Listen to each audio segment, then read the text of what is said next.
We know why the Calgary Flames chose Ryan Huska, but let's hear from the players. You're Locked On Flames, your daily podcast on the Calgary Flames. Part of the Locked On Podcast Network, your team every day.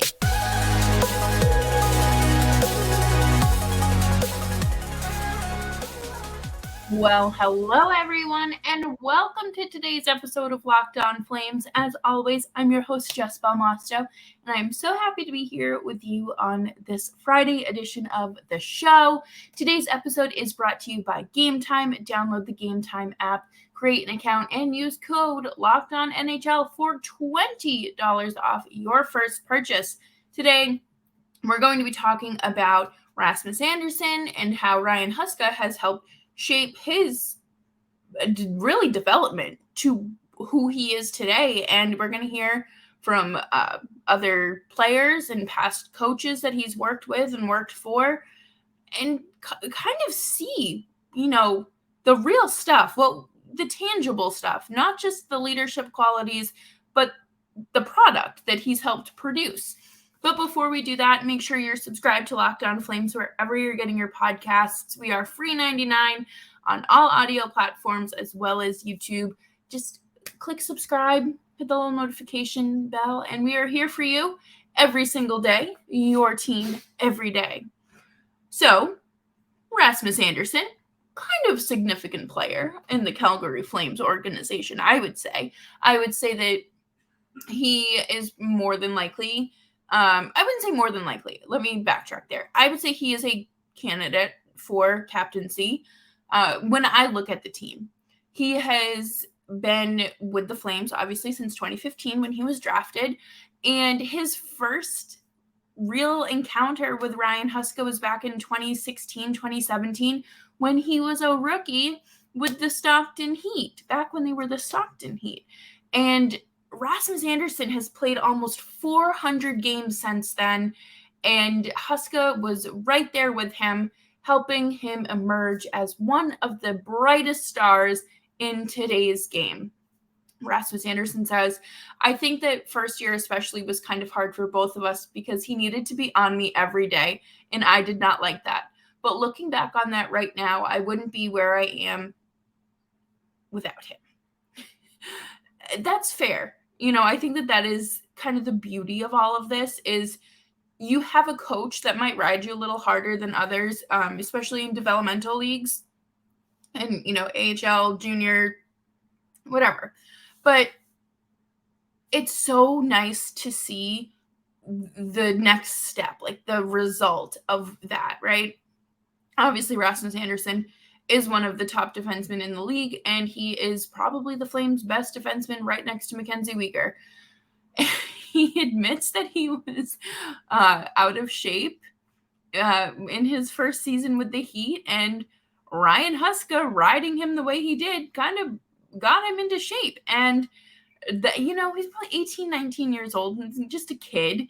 That self-awareness is very important to have, especially when you know that you're looking to take your game to the next level, and clearly the coach believes in you and knows that you have it in you as long as you can make the most out of what they're putting in front of you. And this is what's so cool to look at, because obviously Ryan Huska has been in the organization for quite some time, but also Rasmus Andersson has been in the organization not as long, obviously, but for some time. So you get to see how his relationship, like their relationship, has worked out, and how, they were kind of butting heads a little bit, and, kids don't like to work. So, you have to he had to put his nose to the grindstone and just, be a coach and coach him to be a better player. And, his physical, I don't want to say physical appearance, but his build and how to make the most out of what that next step could be. Like, he probably was eating better. He was probably working out more. And I'm sure it was obviously a big impact on Andersson. And Another thing, this is all from an article on the Flames NHL page, by the way. So it goes on to talk about how important communication is, and that Huska is big on communication. And I feel like, I'm pretty sure I said it on yesterday's episode as well, but all last season, what did we talk about when it came to communication? It didn't just need to be like one way. I'm telling you, this is what we're doing. No questions. It needs to be a two-way, beneficial conversation. It's not just, okay, I'm going to scratch this player because I don't think that they're good. Okay, bye. I'm going to scratch this Wranglers player because he had a turnover in the second period and I benched him for the rest of the night, so he's going to be scratched the next 3 games. Like, that's not the end of it. Like, it is not just a quick decision like that. It is communication. It is, getting to the nitty-gritty of the way a player works. What makes them tick?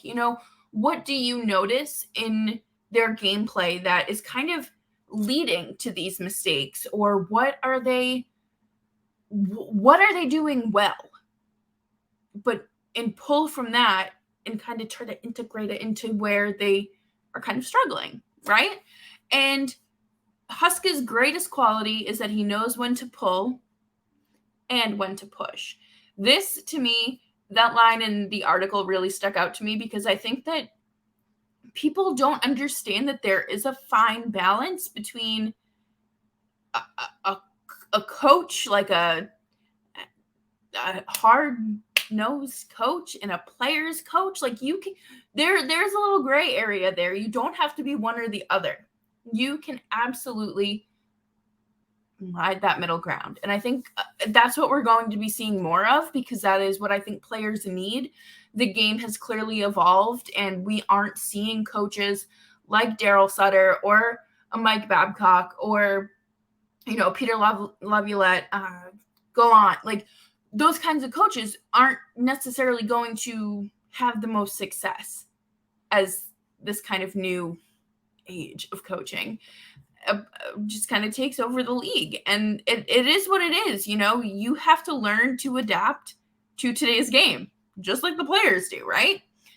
And it's really nice to see that, Rasmus Andersson can give, a lot of praise to this new coach. And I know that Flames players were consulted when they were doing their coaching interviews. How many of them have worked with Huska in some capacity over the last 5 years, right? 5-6 years. A lot of them. And for even Elias Lindholm to be in a much better place into re-signing long-term with the Flames after he had supposedly put in a trade request because he was so tired of just the way things were last season, I think that says a lot. And I don't think that this is coming on the heels of like any false positivity or some sort of like, they're just pumping the locker room with this false level of excitement or hope or anything like that. I think it's genuine.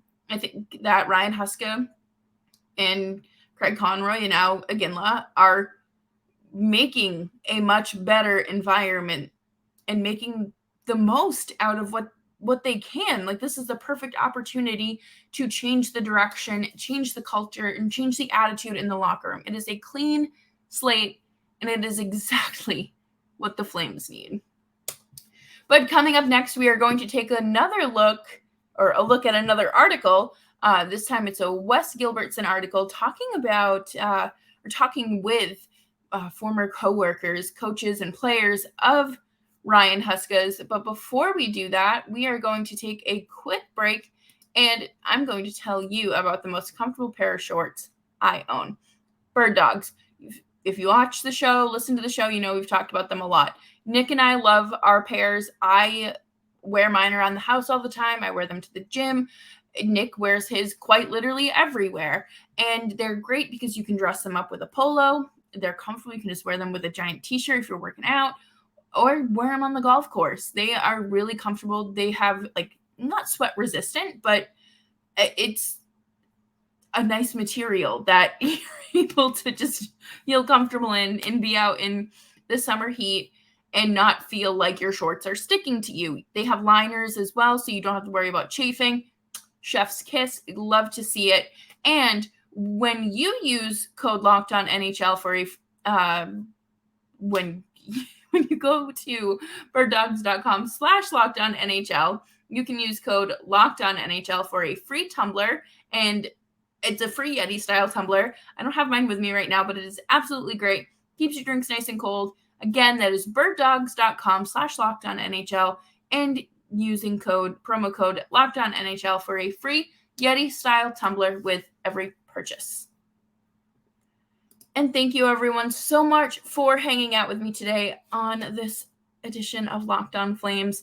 We are cruising through the off season, so make sure you are subscribed wherever you get your podcasts, and of course on YouTube as well, because there are a lot of things that we're going to have to address this off season, and of course Ryan Huska coming into the mix at a head coaching level is one of them.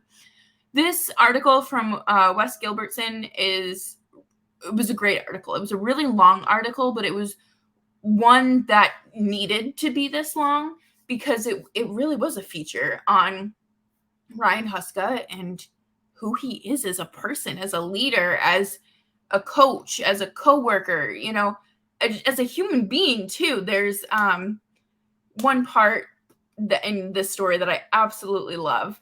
But Don Hay and Huska worked together at the WHL level with the Kamloops Blazers, and Ryan Huska tutored Hayes' kids. They were in like middle school, and Hay was like, "Listen, they just need some extra help. Can you help them?" And he would do it. And Hay goes on to say, they were able to grasp it in a way that they couldn't grasp it when I was working with them, and his way of teaching was effective.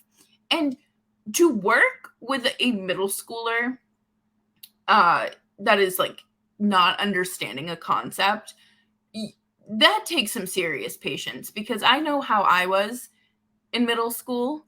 I know how the kids I nannied were when, at that age, and if they don't grasp the concept, you have to be like super calm and just ready to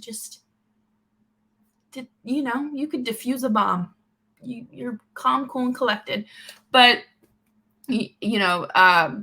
this is just a really great article here. I'm just trying to pull up more quotes. Sorry. My first season, he watched almost every game with me, start to finish, first thing in the morning, Klimchuk said. I would be pretty much the first one there behind the staff, and we'd watch my games from the weekend or whenever it was. And a lot of times we'd actually watch it from someone else's perspective. Another one of the guys like Garnett Hathaway or someone else. The fact that he is going and sitting down and watching entire games with players is huge, because it's not just pulling out clips of this is what you did wrong. Can we tweak this? Instead of doing this, can we try that? Or it's not just critiquing. You're watching the whole game, and you're watching how plays form and how the other team is working as well. And, I think that's important to really get a grasp on things, especially at, again, a developmental level like the WHL. People always say going from an assistant to head coach within the same team is not an easy thing to do, Huska told Sportsnet 960. But I don't buy that. I really don't, because I feel like that's part of the process that I had to go through. I'm kind of confused. Maybe I didn't read that right. Okay, never mind. I didn't read that right. But to me, I think that, again, this is going to be a little bit of a transition period. This is not set in stone to go smooth as peanut butter. There will probably be hiccups in the road, and that's okay. Believe it or not, adversity can kind of like help a team and develop character, give them an identity. Nick has said it endlessly on this podcast that the strongest thing, the most powerful thing you can do to a team is tell them that no one believes in them. And that gets them going. No one believed in last year's team. They didn't believe in themselves. Now they have a new head coach that does believe in them. And it's, he's taking over. Maybe no one believes in the Flames. Maybe they're, still on the outside. Oh, the Flames, they were horrible last year, so can't be much better this year when the minimal roster changes, blah, blah, blah. But to me, Huska is someone that clearly loves a challenge. I think that he is hungry to make a change and to just, I don't want to say to have control, but to he knows this team, he knows this roster, he knows all the players, he knows, again, the dynamics, he knows what works and what hasn't worked.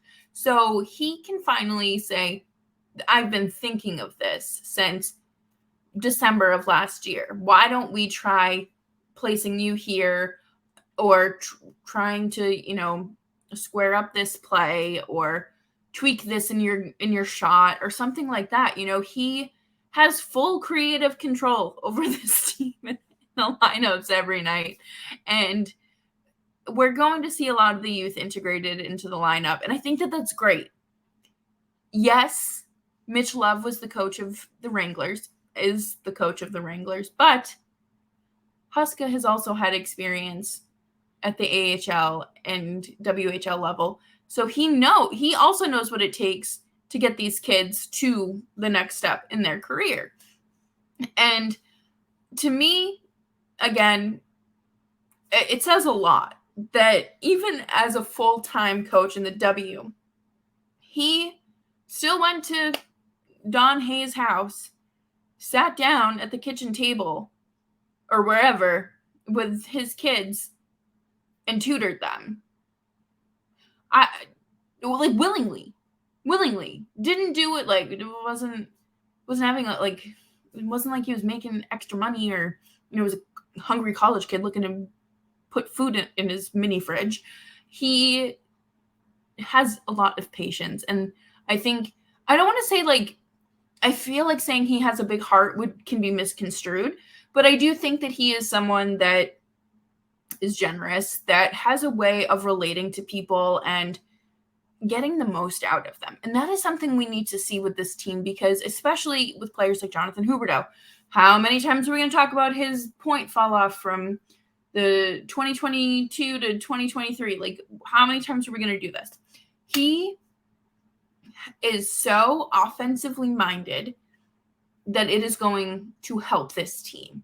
It is, I don't want to say it's going to be like a complete 180 from last year, because I don't know, but he is going to set his players up for success. And that's what a good coach does.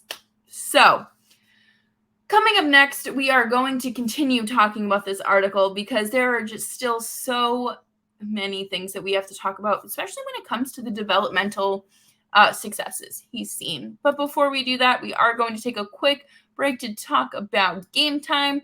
If you love the summer and love live events, you will love Gametime. Gametime is the perfect app for anyone that loves sporting events, because you can get tickets and the best deals at the best price guaranteed on Gametime.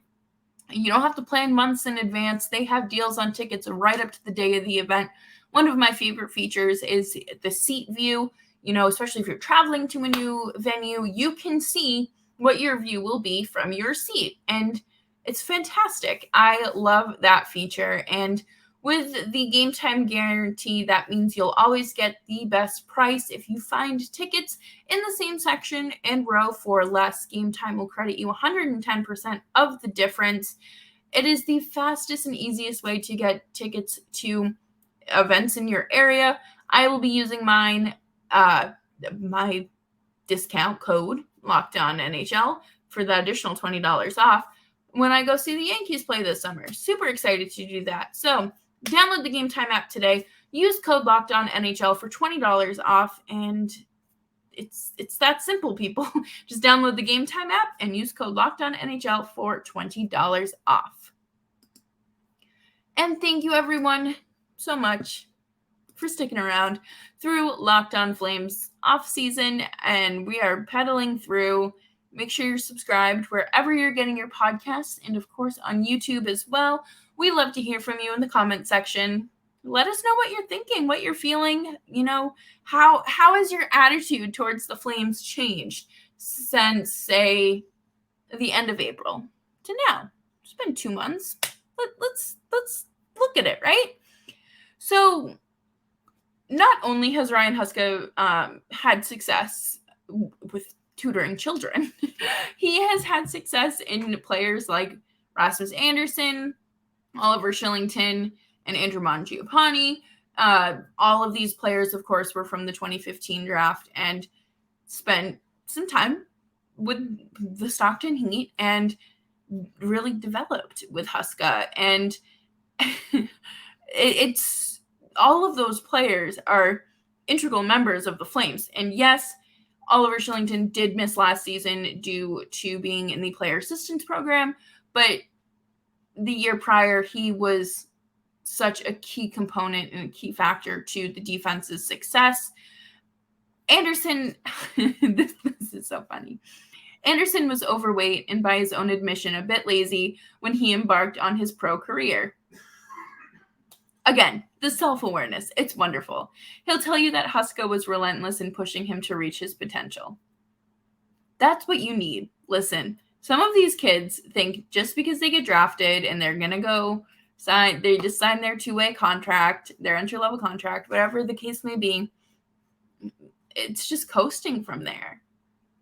No, how many times have we seen guys like go into camp a little heavier because it's just it's muscle, or guys look super skinny because they spend all off season trying to lose that extra weight? And you need a coach, again, you need a healthy balance of a coach that is going to push you and guide you to that next stepping stone in your career, instead of just like pushing you and without like helping you. Like, they're not giving you the tools.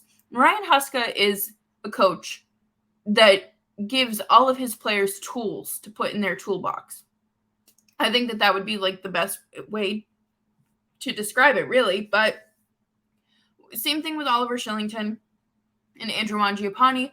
All of these players, or both of those players, have had success at the AHL and NHL level. I couldn't be happier for him, said Garnett Hathaway via text after Huska's promotion was made official.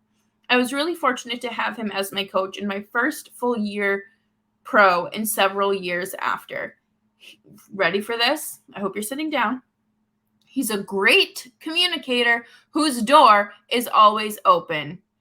And he makes an effort to get to know you off the ice. He is willing and eager to teach, but also to learn. It's no surprise that players he's coached have grown into successful everyday players in the league, like Mangiapane, Rasmus, Ryan Lomberg, Brett Kulak, and more. He's always focused his attention on developing us as players and improving our individual games to help us be at our best.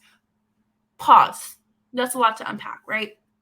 So he has worked with it a lot of players. So it's not like this is a new success for him.